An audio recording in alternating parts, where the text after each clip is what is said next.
हरियाणा सरकार ने हरियाणा रोडवेज के निजीकरण को लेकर प्रक्रिया तेज कर दी है, जिसके चलते आज बल्लभगढ़ बस स्टैंड पर रोडवेज कर्मचारियों ने निजीकरण का विरोध करते हुए प्रदर्शन किया और नारेबाजी की। उनका कहना था कि रोडवेज का निजीकरण ना तो रोडवेज के हित में है और ना ही लोगों के हित में है। हरियाणा रोडवेज के कर्मचारियों का कहना था कि सरकार द्वारा रोडवेज का निजीकरण प्रदेश के हित में नहीं है, इससे फायदे की बजाय नुकसान होगा। वहीं प्राइवेट परमिट देना भी तर्कसंगत नहीं है, इससे जनता रोडवेज की सुविधा से वंचित हो जाएगी, क्योंकि निजी बस ऑपरेटर सिर्फ अपना फायदा देखेंगे, ना कि जनता की सुविधा देखेंगे। यही नहीं, निजीकरण के चलते कर्मचारियों को अपनी नौकरी से हाथ धोना पड़ेगा। कर्मचारियों ने उदाहरण देते हुए बताया कि अभी हाल ही में रोडवेज की बसों ने प्रवासी मजदूरों को मुफ्त उनके राज्यों तक पहुंचाया है और अगर रोडवेज प्राइवेट हाथों में होती तो ऐसा संभव नहीं होता। उन्होंने कहा है कि निजी बस ऑपरेटरों के पास मात्र 3000 बसें हैं, जिससे हरियाणा वासियों की पूर्ति नहीं हो सकती है। अगर सरकार रोडवेज के बेड़े में से 18 से 20,000 बसों की आपूर्ति करती है तो लगभग 1 लाख बेरोजगार युवाओं की कई नौकरियां मिल सकती हैं। कर्मचारियों ने साफ कहा कि रोडवेज का निजीकरण नहीं होना चाहिए, वहीं प्राइवेट बस ऑपरेटरों को परमिट नहीं दिए जाने चाहिए, क्योंकि यही प्रदेश के हित में होगा। हमारा नुकसान का मसला नहीं है, ये असल में हरियाणा की जनता का नुकसान होगा। कोई भी प्राइवेट ऑपरेटर आएगा वो अपने मुनाफे के लिए आएगा, जनता की सुविधा के लिए नहीं आएगा।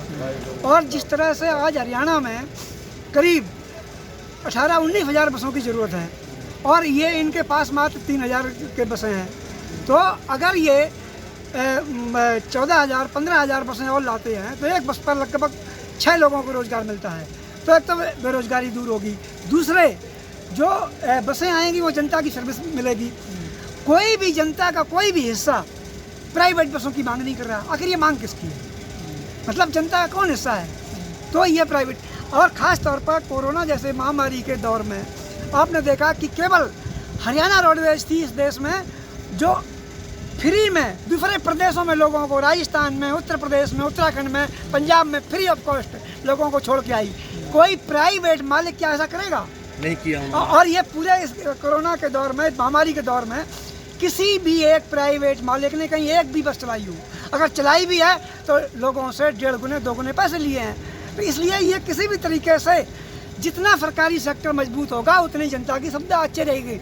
इवन स्वास्थ्य के मामले में भी स्पेन की सरकार ने पूरा स्वास्थ्य विभाग का राष्ट्रीयकरण कर दिया। हम ये चाहते हैं कि हिंदुस्तान की सरकार भी सरकारी सेक्टर को मजबूत करे और इनको बेटर करे।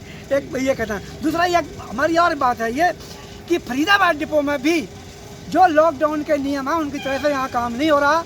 डीसी फरीदाबाद ने ये कॉपी है 4 जून को उसने जारी किया कि यहाँ पर 30% कर्मचारियों को बुलाना है और हमारा जीएम आदेश कर रहा है कि 100% को बुलाना है, क्योंकि 100% बोलेंगे तो यहाँ तो बीमारी को मौत के मुंह में हमें धकेला जा रहा है। न्यूनतम हमारे कर्मचारियों के पास ना तो मास्क दिए गए, ना सैनिटाइजर है उनके पास, ना जो रोड पर सवारी बैठ रही हैं उनकी स्क्रीनिंग हो रही है, ना उनकी आईडी।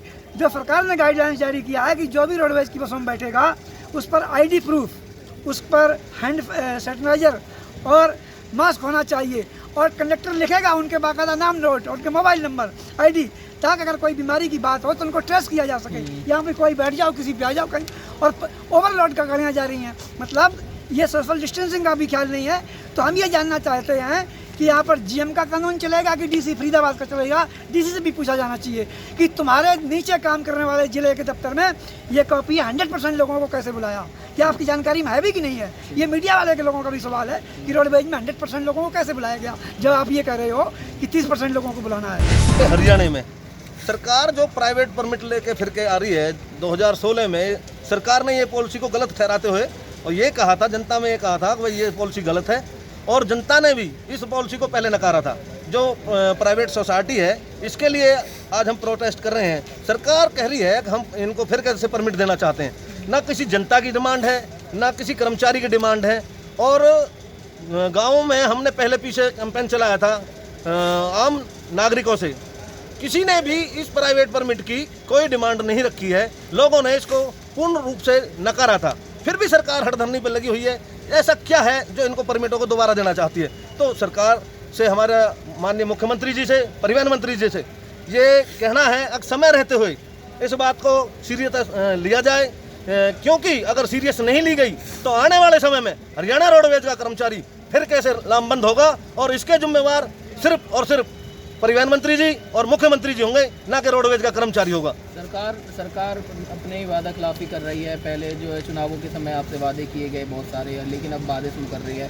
कितने ऐसे वर्कर हैं जो हरियाणा उसमें लगे रहे हैं, और अगर निजीकरण होता है तो कितनों की जॉब खतरे में चली जाएगी? मैं ये कह सकता हूँ आपसे, हरियाणा की सरकार ने तो जितनी भी वार्ता करी है उनमें से किसी पे भी इम्प्लीमेंट नहीं करा, क्योंकि पीछे सरकार ने जो इलेक्शन के दौर में जो वादे किए थे उनमें से किसी को भी पूरा नहीं किया। एक नहीं है, उसका हमारे पास पूरा डाटा है, हम आपको बता देंगे, और विस्तार से जानना चाहते हैं तो राम आश्रय जी के पास में उसकी पूरी कॉपी है, वो बता देंगे आपको। मैं ये कहना चाहता हूँ, जब किसी की डिमांड ही नहीं है तो प्राइवेट पे इतना जोर क्यों दिया जा रहा है? ये सिर्फ और सिर्फ अपने चहितों को वहाँ लाभ पहुँचाना चाहते हैं, और मैं कह सकता हूँ सरकार का सीधा सीधा ये फेलियर है। आम जनता को सुविधा देने की बजाय गुमराह कर रही है सरकार। अन्यथा हरियाणा रोडवेज के स्ट्रक्चर में अगर गाड़ियाँ लाई जाएं तो मैं कह सकता हूँ हरियाणा में भी 1 लाख लोगों को रोजगार मिल सकता है। अगर 18,000 बस का बेड़ा हो जाए हरियाणा रोडवेज का, तो लगभग 96,000 लोग हरियाणा का जो युवा है, जो हैवी लाइसेंस का है, वो बचेगा नहीं, सबको रोजगार मिल जाएगा।